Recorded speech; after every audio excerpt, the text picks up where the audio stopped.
वकील बहू। जनक पेशे से एक बहुत अच्छी वकील थी, लेकिन कहते हैं ना, बहू कितनी भी बड़ी तोप क्यों ना हो, सास के सामने तो भीगी बिल्ली ही होती है। अरे जनक, क्या बात है। आज रोटी नहीं मिली अभी तक। ये तेरा कोर्ट नहीं है जो आज फैसला ना हुआ तो कल की तारीख मिल जाए। रोटी तो रोज वक्त में चाहिए। हाँ। माँ जी, रोटी तो कब की बन गई। मैंने आपको कहा तो खाना खाने के लिए, आपने शायद सुना नहीं होगा। ओहो, जज नहीं हूं मैं तेरे कोर्ट की, सास हूं सास। कोई दलील फालतू की मत देना यहाँ। बहुत जानती हूं मैं इन वकीलों को। अपनी बात ऊपर रखने के लिए झूठ बोलने में जरा भी नहीं सोचते। तभी वहां जनक के ससुर आ जाते हैं। अरे भाग्यवान, क्यों बेचारी के काम को कोसती रहती है हमेशा। मैं भी तो था वहां जब ये आई थी तुझे रोटी खाने को बुलाने के लिए। सास को तो अब गुस्सा आ जाता है कि कैसे किसी ने बहू की साइड ले ली। अरे वाह जी वाह। वो तो मैं जानती थी कि कोई ना कोई गवाह तो ये पेश कर ही देगी। पर मैं तो अब सीधा खाना खाकर सोने जाऊंगी। मुझे आदत नहीं है किसी से बहसा बहसी करने की। पता नहीं कैसे ये वकील इतना दिमाग लगाकर खुद तो झूठ बोलते ही हैं, साथ में झूठे गवाह भी ले आते हैं। जनक को सास के ताने सुनने की अब आदत सी पड़ जाती है। एक दिन जनक वकील की ड्रेस पर काला कोट पहनकर कोर्ट के लिए निकल ही रही होती है कि अरे कहाँ चली काला कौवा बनकर। टोक दिया ना। अब कोर्ट तो वकील वाली ड्रेस पहनकर ही जाऊंगी ना। वाह भाई वाह, दामिनी तो मैंने भी देखी है। सन्नी पाजी ने ऐसा ही कोट पहना था और कहा था कि तारीख पर तारीख, तारीख पर तारीख। मतलब कि कोई बात करनी है तो बोलिए, वरना वक्त नहीं है मेरे पास खराब करने के लिए।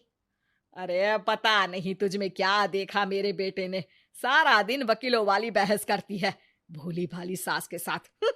अच्छा सुन, जो इतनी बहस मेरे आगे करती है ना, जरा अपने बॉस से कर ले, जो 1 साल भी ना हुए तेरी शादी को और काले कपड़े पहना दिए। अंदर जा और लाल कोट पहन कर आ, पता तो चले कि नई नवेली शादी हुई है। अरे माँ जी, कोर्ट में मेरा बॉस क्या करेगा? ये तो पूरे देश की ड्रेस है वकीलों के लिए। लेकिन सास तो ठहरी सास। अच्छा, तो कोई जरूरत नहीं है 2-4 साल कोर्ट जाने की। शादी थोड़ी पुरानी हो जाए तब इजाजत दे दूंगी मैं तुझे काले कपड़े पहनने की। अब क्या था, मन मारकर जनक को लाल रंग का कोट पहनकर कोर्ट जाना पड़ता है। उसके जाने के बाद आहा, बढ़िया, ये पूरे देश की ड्रेस की बात करने वाली। अरे पहना दिया ना लाल कोट। अब सास आए दिन या तो जनक को उसके काम का ताना देती, या फिर उसका काम छुड़वा देने की धमकी। तंग आकर एक दिन जनक पति से कहती है, मैं सोच रही हूँ कि कोर्ट जाना बंद ही कर दूं। अरे क्यों यार, इतना अच्छा करियर है, क्यों छोड़ने की सोच रही हो? अरे लाल रंग का कोट पहनकर जाना पड़ता है।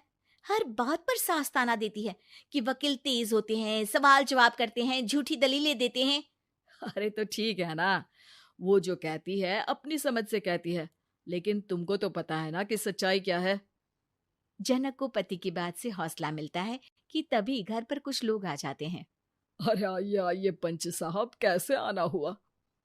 अरे भाई साहब, सुना है कि आपकी बहू वकील है। तभी वहां सास आ जाती है। हाँ है तो, लेकिन क्या हुआ, फिर कहीं बहस कराई क्या? अरे हम तो खुद दुखी है उसके व्यवहार से। अरे भाभी जी, आपको तो पूरा मोहल्ला जानता है कि आप कितना बोलती है। फिर हम यहाँ बहू रानी की कोई शिकायत नहीं, बल्कि अपनी परेशानी लेकर आए हैं। ससुर जी खुश हो जाते हैं। हाँ हाँ, मैं अभी बहू को बुलाता हूँ। जनक वहां आती है, सबको नमस्ते करके बैठ जाती है। बहू रानी, हमारे गांव में बड़ी मुसीबत आ गई है। अब तो पूरे गांव की जिम्मेदारी मानो तुम्हारे कंधों पर है। अरे ना ना, इससे तो घर की जिम्मेदारी पूरी नहीं होती, ये गांव की जिम्मेदारी क्या लेगी? भाभी जी, आप चुप हो जाओ। यहाँ पढ़े लिखे लोगों की बात हो रही है। आप जाओ, जरा रसोई से सबके लिए चाय लेकर आओ। मैं कॉफी लूंगी। हाँ हाँ, वकील साहिबा के लिए कॉफी। सास सर पैर सब पटक कर वहां से निकल जाती है। बहू, गांव में पानी नहीं आ रहा है, पड़ोसी राज्य ने हमारा पानी रोक रखा है। इसका मामला तो बड़े कोर्ट में चलेगा पंच जी, लेकिन ऐसा क्यों? वो राज्य हम लोगों से पानी के पैसे मांग रहा है। अब आधे गांव में पानी की सप्लाई खत्म हो गई है बहुरानी। अच्छा पंच साहब, बात गांव की है तो मैं जरूर केस लड़ूंगी। यहाँ एक बार फिर सास की एंट्री हो जाती है। अरे वाह जी वाह, ये काम करवा लो, आप हमारी बहू से बहुत अच्छा करती है। मैं हूं सीधी सादी सास। इस लड़की ने कैसे लड़ लड़ कर मुझे साइड कर रखा है, ये तो अब आपको पता चल ही जाएगा। अरे भाभी जी, आपकी आवाज तो पूरे गांव को सुनाई पड़ती है जब आप बहू रानी को सुंदर वचन सुना रही होती हैं। अरे वकील बहू मिली है, फक्र करो फक्र। हाँ जी हाँ, सारी फकर तो हम लोग ही करें। खैर, अब जो केस लड़ेगी और पानी गांव में आ जाता है तो पंच साहब लिख कर देना होगा कि हैंड पाइप में सबसे पहले मेरी बाल्टी और घड़ा भरेगा। अरे फिर तो हम बहू रानी के नाम पर घर पर ही सप्लाई दे देंगे, लेकिन ये इतना आसान नहीं है। बहू, गांव के पास अभी वकील करने की भी पैसे नहीं है तो। अरे पंच साहब, ये मेरे गांव का मामला है, मैं आपसे एक भी पैसा नहीं लूंगी। सास को बहू की बात पर गुस्सा आ जाता है, लेकिन सबके जाने के बाद झनक मन लगाकर गांव की परेशानियों को दूर करने में लग जाती है। और वो दिन भी आता है कि झनक केस जीत जाती है। अरे आज तो प्लम्बर आकर घर तक पाइप लगा गया है।